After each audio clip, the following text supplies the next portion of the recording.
We live in such a sedentary culture, right? Where we're spending 8, 10, sometimes 12 hours a day sitting, staring at our screens. So we're living from the neck up. And many of us have lost touch with the wisdom and the intelligence that exists in our physical bodies because simply we're not moving enough. And as someone who's been a Nike athlete, fitness is a big part of my life. Movement is a huge part of my life. I see very clearly when I am moving consistently, I have access. It's like a channel opens up where there is so much intelligence and so much insight that has not to do with my logical, reasonable brain. It has to do with another plane. And when I don't, I get up here and it all gets twisted and then I'm unclear. So if you are facing an opportunity, a possibility to say yes to a job, a speaking engagement, a date, who knows, it could be any realm of life, and you're not sure whether you should move ahead with it, here's what you need to do. Get to a place where you're quiet, nothing's around, make sure that there's no technology, and I would invite people to close their eyes while they do this. So ask yourself, does the idea of moving ahead with this, of saying yes to this, make me feel expansive or contracted? In the nanosecond after you ask yourself that question, your body will have a physical response. Need motivation? Watch Top 10 with Believe Nation. Hey, it's Carmichael, and I make these videos because you are probably the most ambitious person in your circle, but you know you're capable of more, and you get that push by surrounding yourself with the best. So today, let's learn from one of the best, Marie Forleo, and my take on her top 10 rules of success. Enjoy.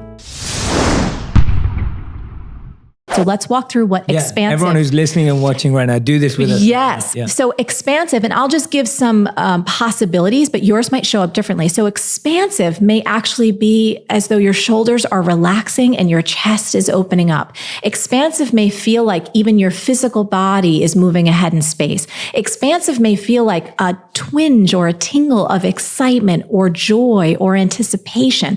Even if the notion of this feels intimidating to you or like something you've never done before, there is a lightness, a moving forward, a ever so subtle, visceral yes, whether it shows up in word form or merely through the movement of your body. That's expansive. Now, let's look at the flip side. If you ask yourself this question, does the idea of saying yes to this make me feel expansive or contracted? And in the nanosecond after you ask that question, you find a pit in your stomach, or a sense of dread, or your shoulders kind of hunching forward, or even your body just shaking back in space, or your head saying no. That's your intuition trying to save your butt and tell you, don't move ahead with this. And here's why this is so important, Jay. Because often when we're faced with an opportunity that our ego thinks we should move ahead with, right? Either there's a significant amount of money on the line, or some type of opportunity that we feel will give us an edge, something beyond the competition, or put us on a level that we're playing in a field that we're like, yeah, now we've really made it. And it looks good on paper, but something inside is like not right. That's when we need to listen to this most and use this test, because I don't know if you've experienced this. When you override those little feelings of dread, even though everything looks so cool on paper, that's when we get ourselves into trouble and get off track. Rule number 2, get specific and consistent. Why do we stop doing the things that we all know are good for us, especially when we've been able to make the time before? It's a head scratcher, am I right? Now, obviously, it makes no logical sense, right? But then again, we know that we human beings are not logical creatures. We are emotional and often irrational when it comes to our behavior. Now, the truth is there are a gajillion different reasons why many of us stop doing the things that we know are good for us. Some people just get bored, right? Some people rebel against any kind of structure or authority, even if it's themselves. And some people get off track, like if their schedule changes or they travel or somebody gets sick or something like that. Now, as a coach, I'm usually not a big fan of why questions. First, because in this format, I can't talk with you. I can't get to the root of your specific situation by asking you more questions. But more broadly, why questions can sometimes encourage a little bit of navel gazing, right? And they can easily spiral into beating yourself up, thinking that you suck, or that you're just not built to be consistent and disciplined, all of which is not true. So I think a better, smarter, and more helpful question is, how can I be more consistent in doing the things that I know make me feel good? Or how can I set myself up to win the vast majority of time? Now, those questions are questions that we can tackle. Plus, how questions really aim your brain towards the solution, right? Rather than the problem. That's our everything is figure outable philosophy in action. But before we talk about the how, I do want to make something very, very clear. April, my love, you are not bad and you are not weak for falling off the wagon of being consistent. Virtually everybody I know does stuff like this, including me. That's because we are human, right? We have this vision sometimes of these perfect meditators who meditate twice a day, every day, and never ever miss. Or we hear about people like Jerry Seinfeld who write a big X on his calendar every day he writes a joke and that he never breaks his streak. But guess what? Even Jerry Seinfeld doesn't do this. On a Reddit Ask Me Anything, he actually said, "This is hilarious to me that somehow I am getting credit for making an X on a calendar with the Seinfeld productivity program. It's the dumbest non-idea that was not mine, but somehow I'm getting the credit for it." Point here is, you do not have to strive to be this perfect person who does something every single day for the rest of your life, unless that kind of thing really just floats your boat. Now, that said, there are some systems that you can easily put in place to make it easier for yourself to be more consistent on a consistent basis, and some behavioral science that can really give you an edge. Step number 1 is choose one practice or habit, not 17, right? So I love that you mentioned all the kind of things that we like to do in our morning practices. So journaling, exercising, all kinds of things like that. And behavioral science tells us that if you want to be successful in terms of forming a new habit, it is best to focus on one habit, not 5, not 10, and definitely not 27. So I'd encourage you to ask yourself, out of everything that you could do that feels good, which one habit or one practice is going to give you the most bang for the buck, given what you want to experience at this stage and season of your life? So is it riding your bike for those 20 minutes in the morning, or is it something else? Take a look inside and then choose one. Rule number 3, use your life to the fullest. The average human lifespan is absurdly, insultingly brief. Assuming you live to be about 80, you have just over 4,000 weeks. Oh, I mean, did that hit you in the gut like it hit me? 4,000 weeks. I don't know about you, but to me, that does not seem like a very long time at all. Now, assuming that the vast majority of people watching the show right now are like you, meaning you are not an infant, that means you've already blown through quite a big chunk of your 4,000 week allotment. That is a sobering wake-up call. Am I right? And you know, I think many of us have been experiencing what I call the great reassessment. I mean, we're still in this global pandemic, right? Our entire lives have been turned upside down, and many of us do not want to go back to the breakneck pace of the before times. In fact, I think a lot of folks are reassessing their lives and asking themselves some very important questions like, how do I want to spend my time differently moving forward? I mean, do I really want to be on my phone for hours a day, looking at social media at people trying to convince you how great they are? Do I really want to keep working these punishing 10 to 12-hour days, staring at a computer screen as though I'm going to get some grand first prize hustle trophy at the end? Or will I ever get to write that novel or learn that language or take more trips or spend more time with my family while they're actually still alive? I gotta say, from my perspective, the Great Reassessment is actually this magical window of opportunity to make some long overdue changes. So with that in mind, I'm really curious. Where are you in terms of the Great Reassessment? Has this been on your mind lately and in your heart lately? And more specifically, when you think about this notion that on average, in total, you get about 4,000 weeks to live, and you've likely already lived a significant portion of that, what specifically do you want to do with the time you've got left? I mean, are there some important dreams and goals that you really want to prioritize? Or are there some unhealthy patterns and habits or even projects or relationships that no longer deserve your time or your energy? Now, I don't want you to just think about all this, right? I don't want you to keep this in your head. I want you to actually write your answers down in the comments below, because writing it down is a part of what helps you make anything real. Because guess what? Whether you've got 2,000 or 200 weeks left, I'm here to challenge you to be courageous and intentional about how you use that remaining time. So here is your 3-part question for this week. Question number 1. What's the one thing that you're doing right now? Not because it's true to your heart, but because you feel it's expected of you. I mean, maybe you're doing something out of habit or obligation, but secretly you know that it's time to move on. So that's question number 1. Question number 2 is, what's one courageous change you want to make to be more true to yourself in terms of how you spend your time?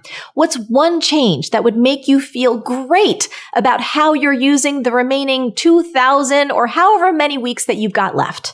And then question number 3 is, what's one action step you can take right now to start making that change happen? So do you need to make a phone call? Do you need to have a conversation? Is it something else like signing up for a class or booking a trip? Doesn't matter what it is, but I want you to write it down, make it clear, specific, and actionable. Rule number 4, start before you're ready.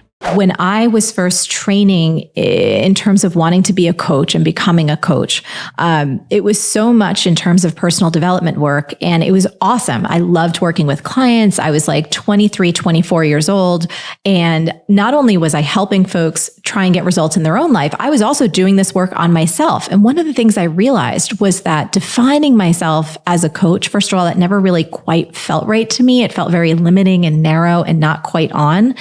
But I admitted that I had this dream to dance. Now, let's set some background. No dance training whatsoever. Never taken a formal dance class in my life. And it was like, I was around 24, 25, which sadly in the professional dance world, it's a little over the hill to start, right? That's a very, very late start. And anyway, I finally got real with myself that I wanted to do this. And so I started taking professional dance classes in New York City. And it was amazing. I found myself coming alive. And this was great. And so I was taking class at Crunch Fitness, and my teachers were like, "You're actually really good." And I remember, Jay, I was literally like, "Are you talking about me?" I was like, wait, like, I don't have any technique. They're like, no, you should really consider start teaching. And I was yeah. Wow. Which, given the fact that previous to that, I had, failed on Wall Street, I had failed in the magazine industry, I had all these failures, and I was keeping myself alive, quite frankly, because I wasn't earning a lot of money as a coach by bartending and waiting tables. So the fact that someone thought I was good at something was that just little grain of like, oh, you are kind of good at something. It was great. Cut to, I said, all right, I'm going to try out and become a substitute teacher at Crunch. I'm going to teach these hip hop classes. I had no idea what the hell I was doing. Cool. You're so cool. So love that. It was just sheer passion, right? And I was just doing everything I could, just trying to make it through. One of my first classes ever that I taught on my own, someone came up to me after class and she said, "You're really good." And I was like, "Thank you. That means the world to me." She's like, "I work for MTV and we're working on a new show and we are looking for a choreographer / producer. You should come in." And Jay, it was a moment, like this was my first real class ever. Again, so like nervous and awkward and unsure of myself. So what came through my head? You're not ready yet. That it was like, I was even praying. I was like, "Universe, why did this have to happen? I am certainly not ready. I'm not good. I don't know what the hell is going on, but this is an amazing opportunity," because I grew up on MTV. Yeah. So I couldn't say no, right? Because again, I could hear my inner clock going like, "Girl, you're not getting any younger, so you might as well say yes." So I said yes to this opportunity. And I remember standing outside of the Viacom building in New York City the day before, I was like, when I was about to go up for this interview that afternoon. And Jay, I wanted to throw up. Like I was so nauseous. I was so not ready. Like I was actually thinking, should I throw up in this like metal trash can, or should I like go inside and go to the bathroom so that I can clean myself up before I actually went to the interview? So I went into the building and I stood in front of the boss's door, the person who I was going to interview with. And I like shook myself out and I just said, "You are not ready, but you're going to start before you're ready because it's an incredible opportunity. And no matter what happens, you're going to feel good about yourself that you just went for it." Yeah. And I went in for that interview and I booked the the job. Wow. And so it was this experience of me putting myself into kind of this whole world that I was in over my head. So let's be clear. I was working with dancers that had decades more experience than I did. They were talking about dance terms that not only could I not perform, I didn't even know what the hell they were, but I made my way through by showing up as professionally as I could, by being honest about my inexperience, but also by bringing my gifts that I did have to the table. And that one opportunity, dancing and choreographing and producing for MTV, that led to fitness videos. That led to this increased learning curve where I got to learn basically 3 to 4 years worth of experience in like 3 months, which eventually led to me choreographing commercials for Reebok and then eventually becoming one of the world's first Nike elite dance athletes, all because I was willing to start before I was ready. And every single area of my life, I still do it in business to this day. There's so many things I say yes to that I'm like, somewhere in the back of my mind is like, you're not ready yet. And I'm like, that means I got to go. That means I got to strap myself in and go like, we're doing this. I will learn as I go. Yeah. So this idea of starting before we're ready, it doesn't mean that we're irresponsible. Doesn't mean that we don't do our research. And it doesn't mean that we override our intuition, that if perhaps, there was years ago, and I'll say this, that people approached me to write a book. Yes. And I legitimately wasn't ready yet, but it was because my focus was in other areas. So I had other priorities. I knew from a deeper level, it wasn't about the fear. It was about trusting my own timing. Yes. But when you know you want to do something and you're clear that this is your path, using the mantra, start before you're ready, is an amazing way to beat procrastination, to leapfrog over your fear, and to get going. Also, to make sure you're actually taking action after watching this video, I've designed a special free worksheet just for this video. The worksheet will highlight all of the lessons learned in this video, as well as pull out our 3 favorite learnings and quotes that will inspire you to actually do something. The worksheet will also give you space to write down what your key takeaways are and your specific plan of action to make sure you're getting results. If you want the worksheet designed specifically for this video, absolutely for free, there's a link in the description below. Go click on it and start building the momentum in your life and your business. I'll see you there. Rule number 5, activate your imagination. There's a prompt in here that I have used so many times in my life and so many times in my business that has transformed everything. In a business context, it's led to like multi-million ideas. And in a life context, oh my goodness, I can't even tell you how many things it's helped me shift. And it all comes back to tapping into that wisdom that I already have in my heart that I wasn't really aware of. So what you're going to need is a journal or just a notebook or a piece of paper. And I want you to give yourself at least 15 to 20 minutes of uninterrupted time with no cell phones around, no things ringing or dinging, no televisions, no nothing. I just need you to put yourself in a place where it can be kind of quiet, where you're really comfortable. Maybe you have a little cup of tea or cup of coffee or something stronger if that's what you're into, whatever floats your boat. And you're going to use this sentence stem to start to unearth what Ellen might really want to focus on in this next chapter of her life. So the sentence stem goes like this. Wouldn't it be cool if ... So I want you to write down on the paper, wouldn't it be cool if? And then whatever springs up in your mind and your heart, I just want you to write it down. So wouldn't it be cool if I lived in Hawaii? Wouldn't it be cool if I could solve world hunger? Wouldn't it be cool if I had platinum blonde hair? I don't know. I'm just making stuff up off the top of my head. But what this exercise does is it starts activating your imagination. It starts dusting off that ability you have to dream that I suspect may have been put on the back burner for so many years because you've been focused on so many other people, because you're so responsible and you're so loving and you're such a good person. But now, my friend Ellen, now is the time for you to rediscover what's in your heart and what would really be cool for you to focus on in this next chapter. And I promise you, if you play with this prompt, wouldn't it be cool if, and you let yourself dream without editing, without squashing something down because you feel like, oh, that's impossible, that can never happen. No, we don't do that in brainstorming. We let everything down on the page. I promise you, you will start to unearth something that's going to make you go, oh, that feels amazing. Could I really do that? Could I really be that? Could I really pursue that? And you're going to get like little tinglies. Arms will stand, the arm hair will stand up, all that kind of good stuff. But it will only happen if you give yourself this ability to play with this prompt and do it until you can't write anymore. Rule number 6, reinvent yourself. My question, how can I go about projecting myself as a writer first and a teacher second? What business steps can I take to make this transformation? Thank you for all you do, Christina. All right, so Christina, we got some good answers for you today. There's actually 3 very simple, very effective things that you can do right now to make that transformation and make it happen fast. The first one is speak it. So words have tremendous power. All you got to do next time you find yourself at a cocktail party, just say you're a writer first. So anytime you introduce yourself, talk about writing, talk about your books, talk about everything else before you start saying you're a teacher, and that's going to make a huge difference. So what we like to say is just do it. Just do it. Just do it, Christina.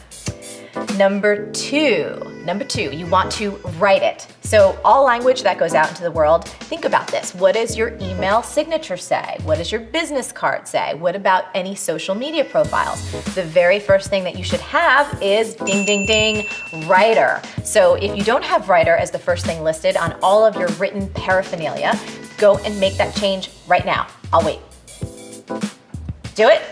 Did you just do it? Okay, good. Number 3, and this is the most important one of all, is be it. You have to write as much as you can. So if you don't have a blog, I would highly suggest you start blogging. Perhaps journaling will be more your thing, but just really be the writer that you actually are. And it becomes pretty simple. If you're doing something habitually, you're writing every day, you're putting out blog posts, you're publishing more books, naturally it's going to be the first thing that pops out of your mouth. Rule number 7, find your inner wisdom. Many of the times, what stops us all from figuring something out is we're afraid, right? We're afraid maybe we won't be able to do it, or we're just afraid of the area that we need to walk into in order to figure it out.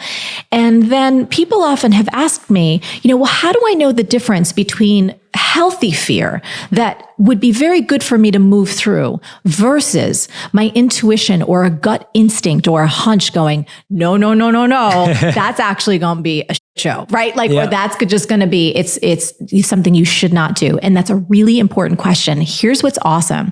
You don't need to go asking other people for the answer. You have all of the wisdom you need inside of you. Rule number 8, get clarity. Once I got back from the Everything is Figure Outable tour in the fall, I immediately started cranking on this idea for a program that would help people transform their entire relationship with time. I had this Google Doc with like 50 pages of notes and ideas. Then, of course, the pandemic hit in 2020 and everything in my world got put on ice.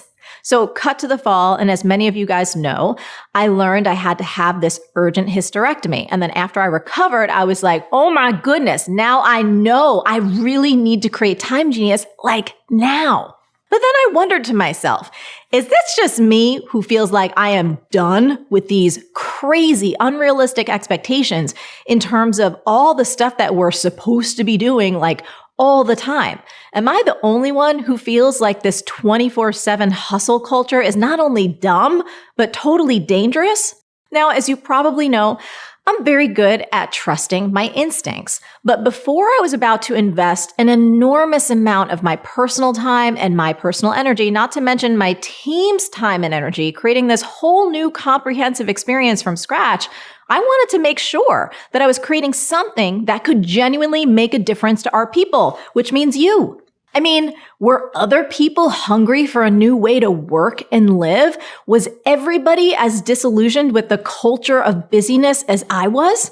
So we sent out this survey to find out. So I asked, what's your single biggest struggle when it comes to productivity and getting things done? And then I asked this, if you could ask me any question about this topic, what would you ask? Now check this out. In the first 3 days, we had over 7,000 incredible responses. I spent days and days and days reading through all the answers. And honestly, what people shared brought me to tears.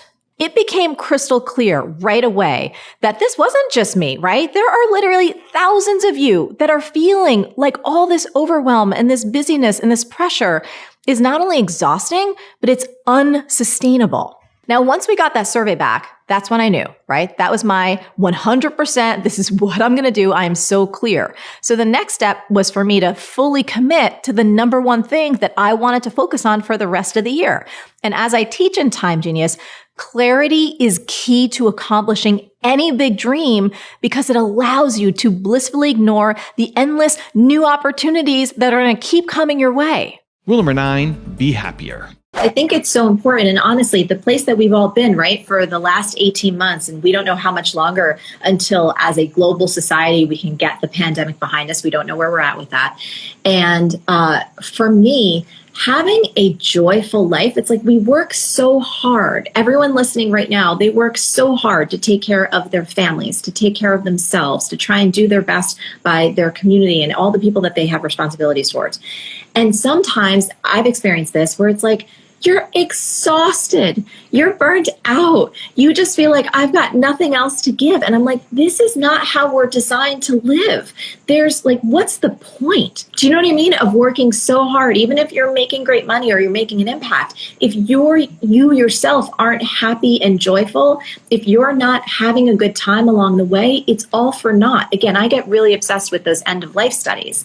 And because people tell us, right, we have this incredible data and research from thousands of souls who have gone before us, who have reached the end of their life, and they have insight and wisdom to share. And almost all of them said, I think it was maybe like the third or fourth regret, this is Bronnie Ware's The 5 Regrets of the Dying, the top 5 regrets of the dying. Almost all of them said, I wished I allowed myself to be happier. I wished I allowed myself to be happier. And when you really stop and think about that, and I'm paraphrasing a little, they might have not gotten the words perfectly right, but that was the essence of it. I allowed myself to be happier. And Evan, I don't know, have you experienced this? Have you ever gone through periods in life where you put your head down and you worked really hard and maybe you stressed out and you're like, whew, gosh, that was done, but it wasn't that enjoyable? I mean, I certainly have, Yeah, for sure. Tortured myself. I just was so tight and so constricted. And I realized, I'm like, all of these different little seasons of my life, when you string them together, are my life. So if I don't train myself to bring joy to as many moments as possible, it's not always going to happen. And there's some really crappy, hard things that happen in all of our lives. So this is not about being no toxic positivity. This is not about being unrealistic.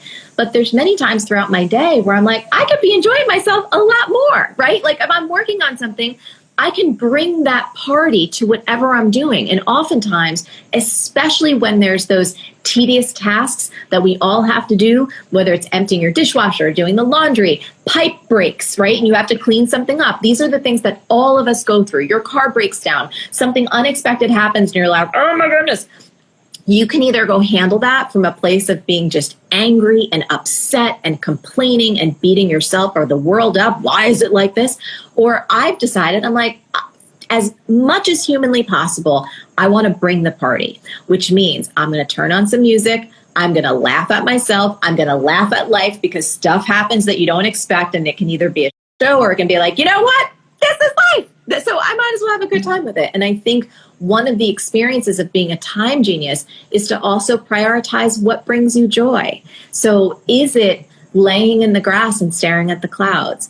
Is it allowing yourself some non-guilty time on the couch to watch your favorite Netflix show?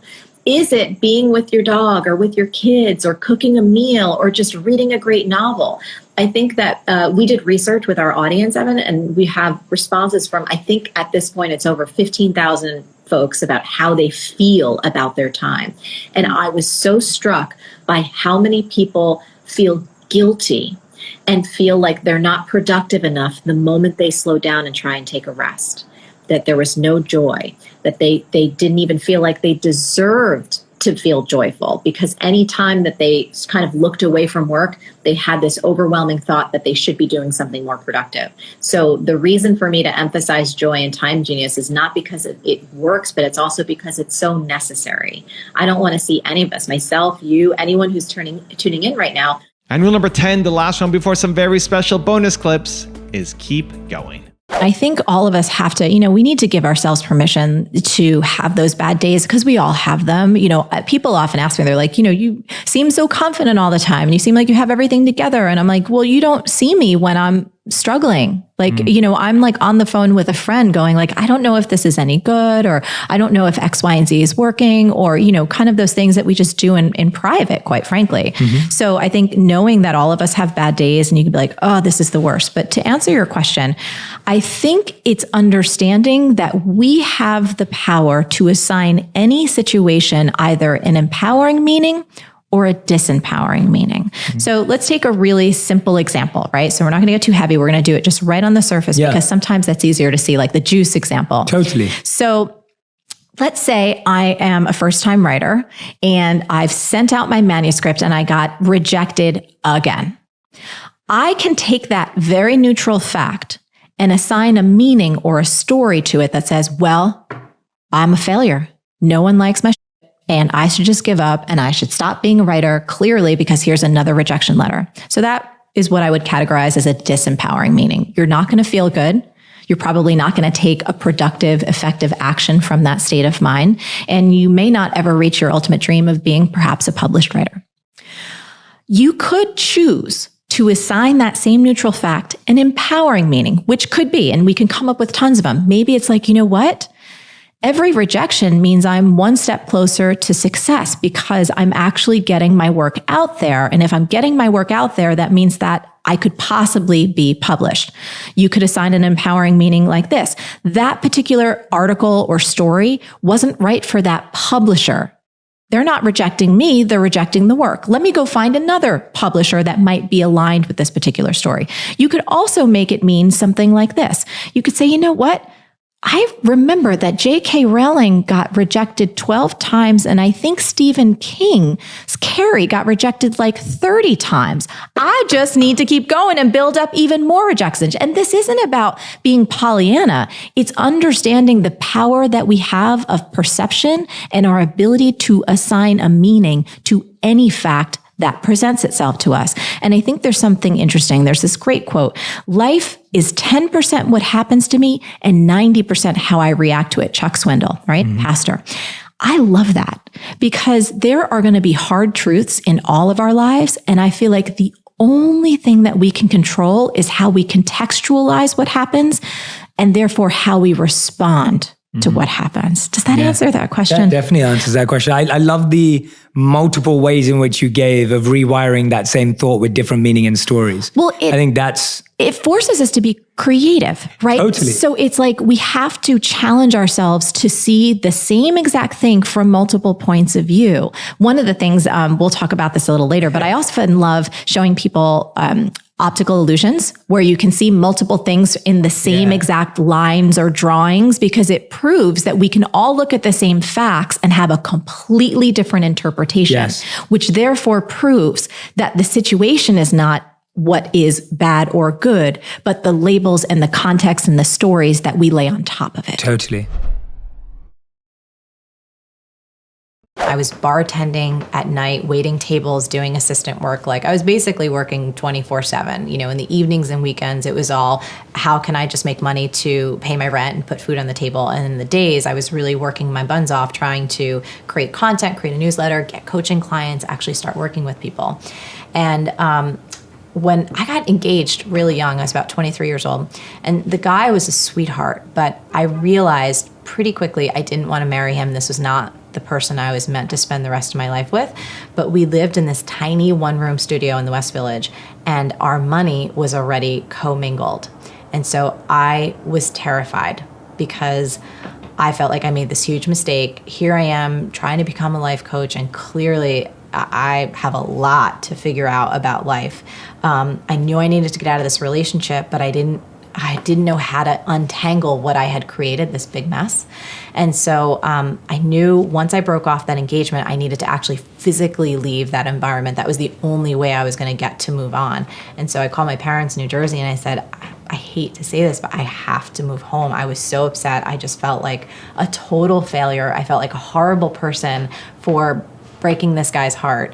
And it was a mess. Like I just felt like such a failure on every single level. The fact that I couldn't support myself yet, the fact that I had to go back to Jersey, the fact that I felt like I, did a number on this guy's life.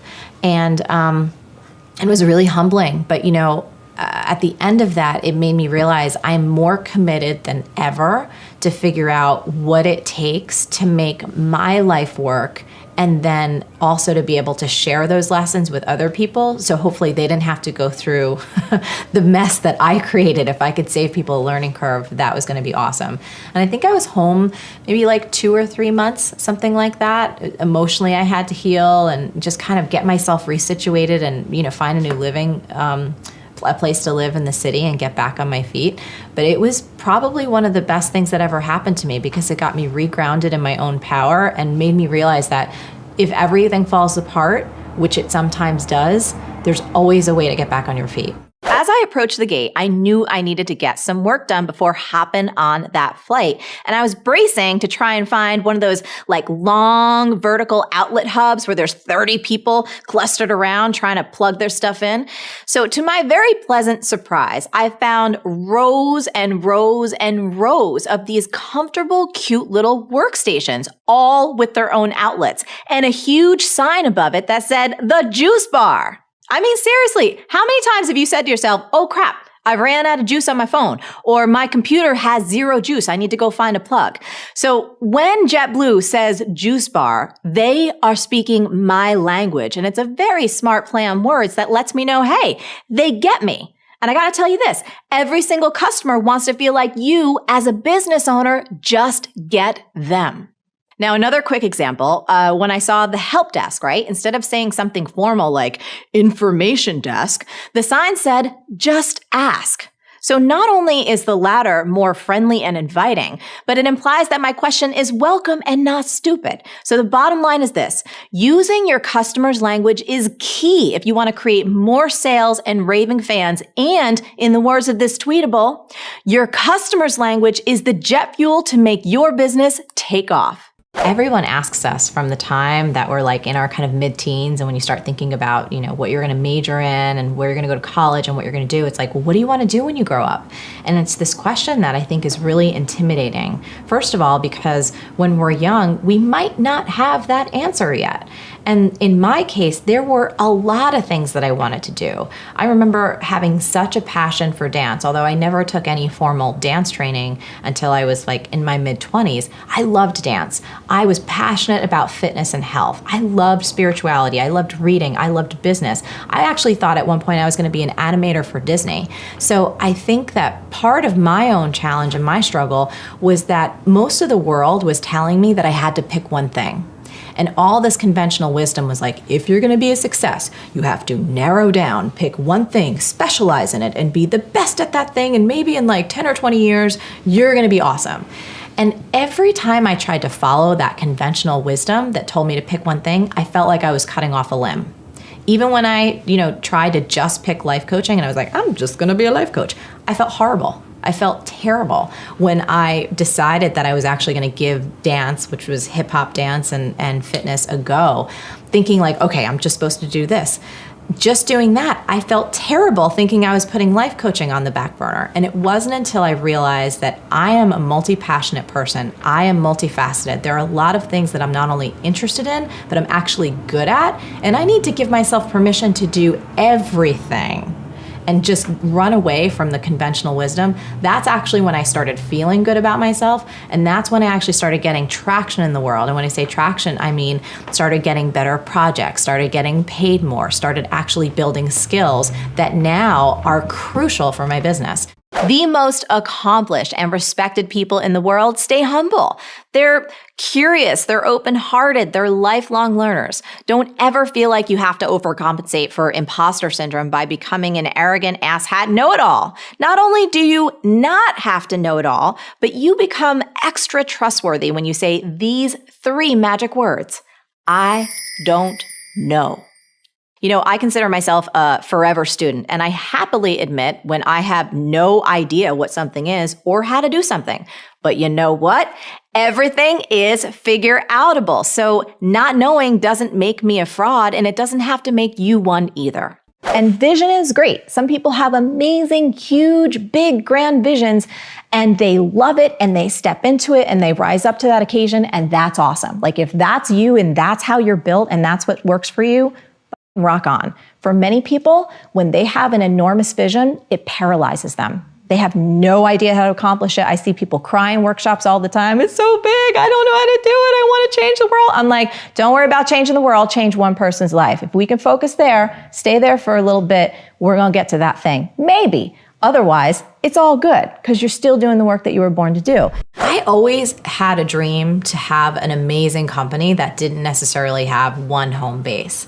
I'm fascinated by technology, and for me, it's about finding the right people who also believe in that same idea that you can do great work, that you don't necessarily have to share the same physical space all the time, but that if you're united behind a vision and behind values and behind wanting to do incredible work in this world, that you can create amazing results and only see each other a couple times a year. So for us, it's really about making sure that whoever comes onto the team shares the same beliefs that we do, shares the same vision, cares about making a difference, and also is really self-motivated. You know, just because I'm the CEO of my company, everyone else in the company is very entrepreneurial. They might not want to run a company themselves, but they're self-starters, they're completely motivated, they're always looking for ways to solve problems, they have an attention on the bottom line, and they want to create huge change in this world. We honestly don't think about our own mortality enough. I think death is one of those taboo kind of topics in our culture, and we don't really face it. We don't think about it. We don't talk about it enough. We don't imagine ourselves dying enough. We don't really just dive in. And one of the weird little tricks that I use on myself, especially when I'm just being horrible in my own relationship, or I'm being not the person I know I'm capable of being, I'm having a temper tantrum, I'm stressed, I'm just being an ass, whatever it is. I've used this in my relationship with Josh, where I will literally fast forward to the point where like I imagine him laying in a coffin and me going, why were you such an asshole? Why didn't you take that time? Why did you let that fight go on for 4 hours or a day or whatever it is?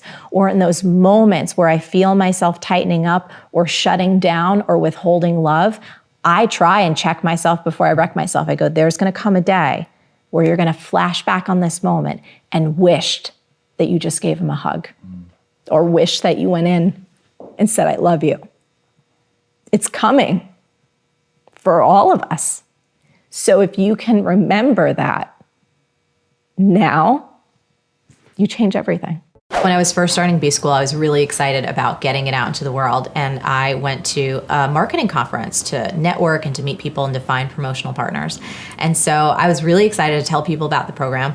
And I was on this escalator heading up to like the first session of the day. I was really excited. And there's this guy in front of me. And you know, at conferences, everybody likes to introduce themselves and learn about what you do. And so this guy looks at me and he looked at my name tag and goes, oh, you know, what do you do? What are you doing here? And I started telling him about B School, this online business school for women entrepreneurs. And his face kind of went blank and he looked at me and he's like, oh, that's cute. Do you expect to make money with that? Do you have a rich husband who's bankrolling you? And I was so stunned that this guy said this right to my face. Meanwhile, the truth was that I was supporting myself in my own business for almost a decade at that point. I had already been making quite good money, and no, I did not have a rich husband.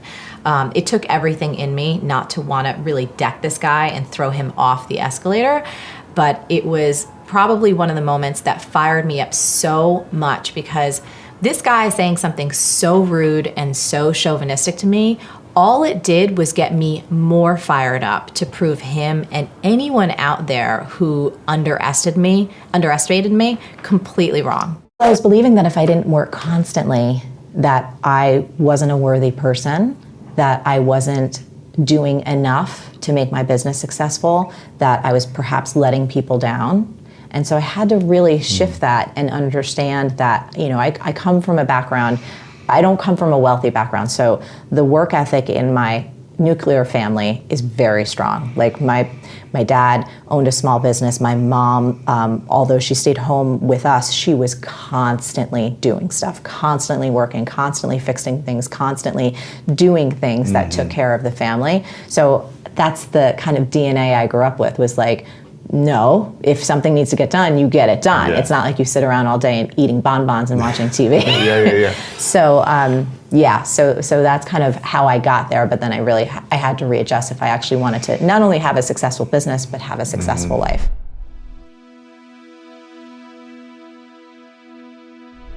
Because you made it this far in a video, I want to celebrate you. Most people start and don't finish. Most people never actually follow through. Most people say they want something, but they don't ever do the work to actually get it. But you are different.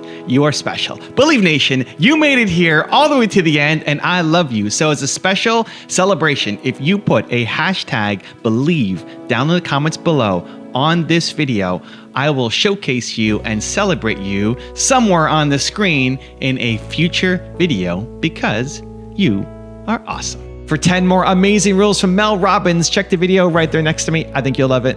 Continue to believe, and I'll see you there. You know, if you think about it, you've had experiences in your life, right, where you've really trashed yourself. You've hated on yourself. And when you continually think that you hate yourself, or you continually tell yourself that you're screwing up,